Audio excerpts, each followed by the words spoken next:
Hello friends, basic education channel में आप सभी का स्वागत है। मैं हूं न्यू। आज की क्लास में हम छत्तीसगढ़ की जनजातियों से संबंधित एमसीक्यू क्वेश्चन सॉल्व करेंगे। अगर आपने मेरे चैनल को सब्सक्राइब नहीं किया है तो कर लीजिएगा, क्योंकि मेरे चैनल के प्लेलिस्ट में आपको एडीओ एग्ज़ाम और व्यापम एग्ज़ाम से संबंधित जो एमसीक्यू क्वेश्चन है मिल जाएगा।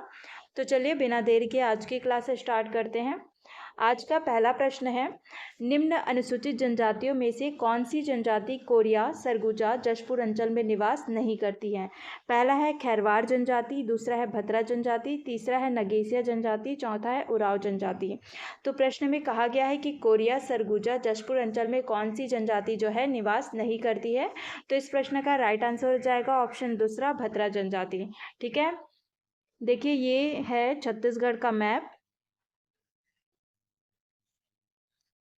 तो इस मैप का जो दक्षिणी हिस्सा है, यानी कि जो बस्तर वाला जो क्षेत्र है, ये बस्तर है। तो इस वाले क्षेत्र में जो है भतरा जनजाति निवास करती है। ठीक है, इस वाले एरिया पे भतरा जनजाति निवास करती है। बाकी जो ऑप्शंस में दिया गया है, खैरवाड़, नगेसिया, उराव, इनका जो निवास क्षेत्र है वो जो है उत्तरी छत्तीसगढ़ यानी सरगुजा जो संभाग है वो वाला एरिया। तो जो खैरवाड़ जनजाति है ये यहाँ पे सरगुजा वाले क्षेत्र पे, नगेसिया जनजाति जशपुर वाले आसपास पे, और उराव ये भी जनजाति जो है सरगुजा के आसपास निवास करती हैं। तो इस प्रश्न का राइट आंसर है ऑप्शन दूसरा, भतरा जो जनजाति है वो बस्तर क्षेत्र में निवास करती हैं। चलिए अगला प्रश्न देखते हैं। प्रश्न दूसरा है, छत्तीसगढ़ के किस जिले में उराव जनजाति निवास नहीं करती है। पहला ऑप्शन है सरगुजा, दूसरा ऑप्शन है कबीरधाम, तीसरा ऑप्शन है कोरिया, चौथा ऑप्शन जशपुर। ठीक है, तो उराव जनजाति का जो निवास क्षेत्र नहीं है, तो इसका राइट आंसर हो जाएगा ऑप्शन दूसरा, कबीरधाम। मैंने जैसे प्रीवियस क्वेश्चन में आपको बताया कि उराव जो जनजाति है उसका जो निवास क्षेत्र होता है वो छत्तीसगढ़ का जो सरगुजा संभाग है वो वाला एरिया होता है। ठीक है, यानी उत्तरी छत्तीसगढ़, यानी जो सरगुजा, यहाँ पे सरगुजा है, जशपुर है, बलरामपुर है। ठीक है, इस वाले जो एरिया है यहाँ पे जो है उराव जनजाति निवास करती है। ठीक है, ऐसे आप याद रख सकते हैं मैप के थ्रू। अगला प्रश्न है, छत्तीसगढ़ी बोली से जन्म लेने वाली कौन सी बोली है। पहला ऑप्शन है हल्बी, दूसरा ऑप्शन है भतरी, तीसरा ऑप्शन है सदरी, चौथा ऑप्शन है सरगुजिया। तो जो छत्तीसगढ़ी बोली से जन्म लेने वाली बोली है वो है हल्बी। ठीक है, तो इस प्रश्न का राइट आंसर हो जाएगा ऑप्शन पहला, हल्बी। अगला प्रश्न है, छत्तीसगढ़ की जनजातियों के पारंपरिक वाद्य कौन सा जनजाति मानी जाती है। पहला है गोंड जनजाति, दूसरा है पनका जनजाति, तीसरा है अगरिया, चौथा ऑप्शन है बैगा जनजाति। तो छत्तीसगढ़ की जनजातियों के जो पारंपरिक वैद्य है, ये वैद्य का काम करते हैं बैगा जनजाति, यानी कि जो है जनजातियों में जो है झाड़ फूक का जो काम किया जाता है वो बैगा जनजातियों के द्वारा किया जाता है। यानी इस प्रश्न का राइट आंसर हो जाएगा ऑप्शन चौथा, बैगा जनजाति। अगला प्रश्न है, शिकारी जनजाति का परंपरागत कार्य क्या है। पहला ऑप्शन है धातु शिल्प, दूसरा ऑप्शन है काष्ठ शिल्प, तीसरा ऑप्शन है कपड़ा बुनना, चौथा ऑप्शन है चटाई और झाड़ू का निर्माण करना।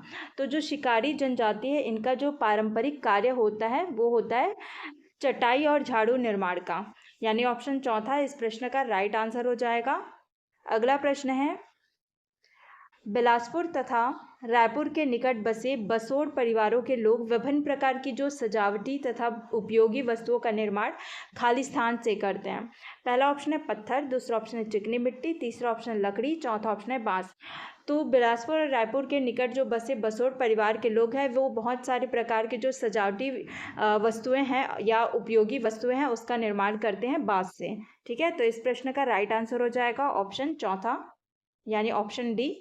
अगला प्रश्न है, निम्नलिखित में से किस जनजाति की व्युत्पत्ति का अर्थ है वह है जो हल रखता है। Option A Kamar, option B Baiga, option C Halba, option D Muria. तो जो हल्बा जनजाति है इनकी व्युत्पत्ति का अर्थ होता है वह है जो हल रखता है, यानी ऑप्शन सी इस प्रश्न का राइट आंसर हो जाएगा। जो हल्बा जनजाति है इसका मुख्य कार्य होता है कृषि का, और कृषि में जो है हल का उपयोग किया जाता है। तो ऐसे आप इसको याद रख सकते हैं।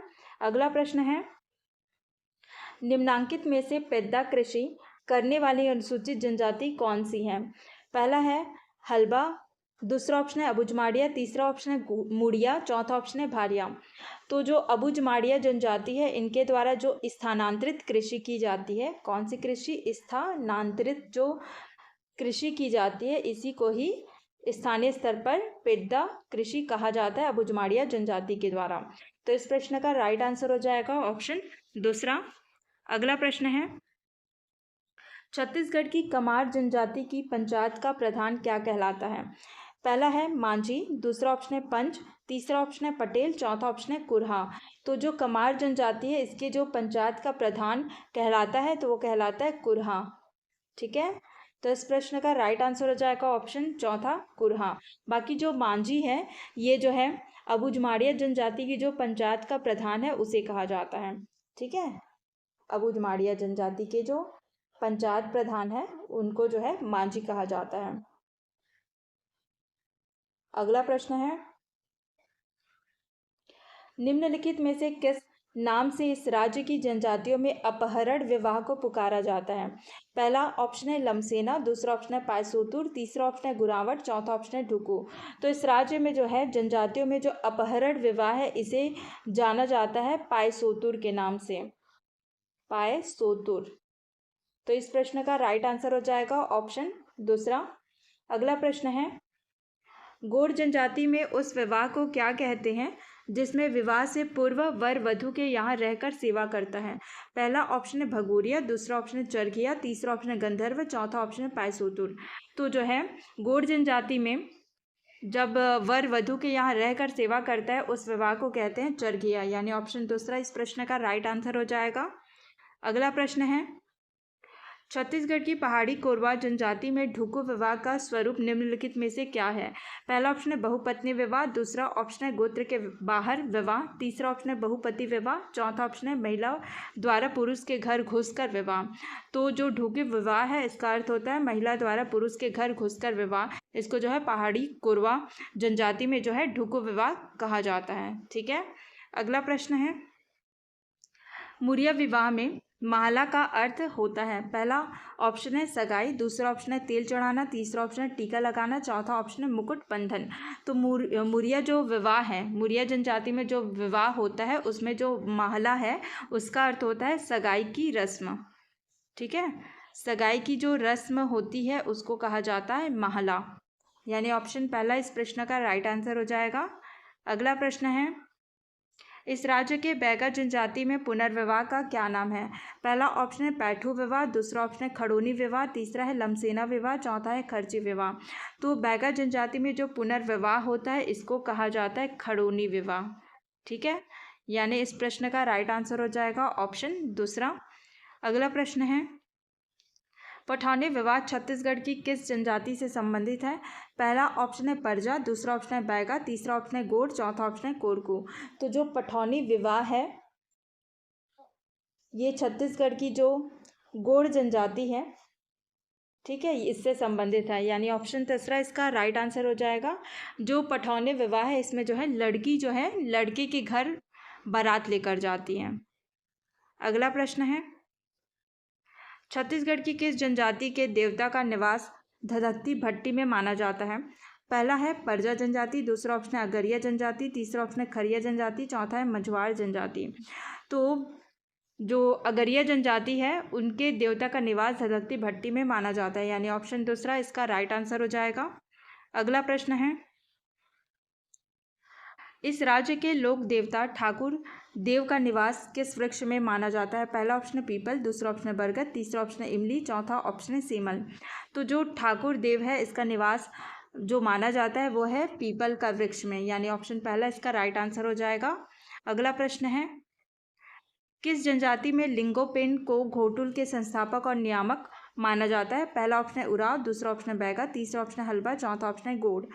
तो लिंगो जो पेन है इनको घोटुल के संस्थापक और नियामक माना जाता है तो गोंड जनजाति के द्वारा, यानी ऑप्शन चौथा इसका राइट आंसर हो जाएगा। अगला प्रश्न है, मांद्री नृत्य कौन करते हैं? पहला है मुरिया, दूसरा ऑप्शन है भद्रा, तीसरा ऑप्शन है उराव, चौथा ऑप्शन है कोरवा। तो जो मांद्री नृत्य है ये किया जाता है मुरिया जनजाति के द्वारा। ठीक है, तो इस प्रश्न का राइट आंसर हो जाएगा ऑप्शन पहला। अगला प्रश्न है, एक आदिवासी नृत्य ककसार इस राज्य की निम्नलिखित में से किस जनजाति से संबंधित है? पहला ऑप्शन है हल्बा, दूसरा ऑप्शन है माड़िया, तीसरा ऑप्शन है बुढ़िया, चौथा ऑप्शन है प्रधान। तो जो ककसार नृत्य है ये किया जाता है मुड़िया जनजाति के द्वारा। मुड़िया जनजाति के द्वारा जो है ककसार नृत्य किया जाता है, यानी इस प्रश्न का राइट आंसर हो जाएगा ऑप्शन तीसरा। आपके लिए आज का प्रश्न है, वेरियल एल्विन ने किस नृत्य को संसार का एक सबसे सुंदर नृत्य कहा है? पहला ऑप्शन है गौर नृत्य, दूसरा ऑप्शन है ककसार नृत्य, तीसरा ऑप्शन है परखौनी, चौथा है गेड़ी नृत्य। तो इसका राइट आंसर आपको कमेंट सेक्शन में बताना है। वीडियो अगर पसंद आया होगा तो वीडियो को लाइक शेयर करें और चैनल को सब्सक्राइब ज़रूर करें। मिलते हैं अगली क्लास में।